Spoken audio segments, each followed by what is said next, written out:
بسم اللہ الرحمن الرحیم۔ قسم کے متعلق قرآن پاک میں ایک اور جگہ پر ارشاد باری تعالی ہے۔ پارہ نمبر 7، سورت کا نام سورۃ المائدہ، آیت نمبر 89 یعنی 89۔ اللہ تبارک و تعالی فرماتے ہیں: اعوذ باللہ من الشیطان الرجیم، بسم اللہ الرحمن الرحیم۔ لا یؤاخذکم اللہ باللغو فی ایمانکم، کہ اللہ تعالی مواخذہ نہیں کرتا، پکڑ نہیں کرتا، باللغو فی ایمانکم، تمہاری قسموں میں سے جو بیہودہ قسمیں ہیں، یعنی فضول قسمیں ہیں، لغو قسمیں ہیں، ان پر اللہ مواخذہ نہیں کرتا۔ ولکن یؤاخذکم بما عقدتم الایمان، بلکہ اللہ تعالی مواخذہ کرتا ہے، پکڑ کرتا ہے ان قسموں کے اوپر، بما عقدتم الایمان، جن کو تم نے عقد کے ذریعے سے پکا کیا، یعنی گرہ لگائی، یعنی مستقبل کے بارے میں جانتے ہوئے سمجھتے ہوئے قسم کھائی کہ میں فلانا کام مثلا نہیں کروں گا،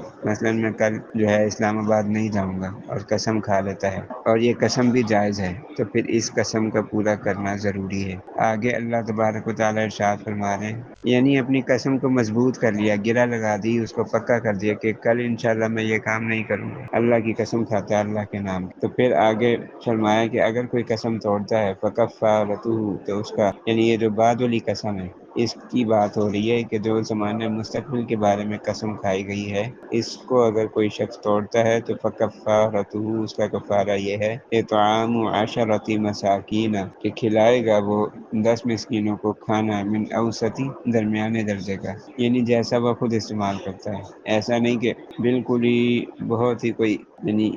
غربت والا، یا جیسے غریب لوگوں کے ہاں عام طور پر کھانے پینے کی چیزیں میسر نہیں ہوتی تو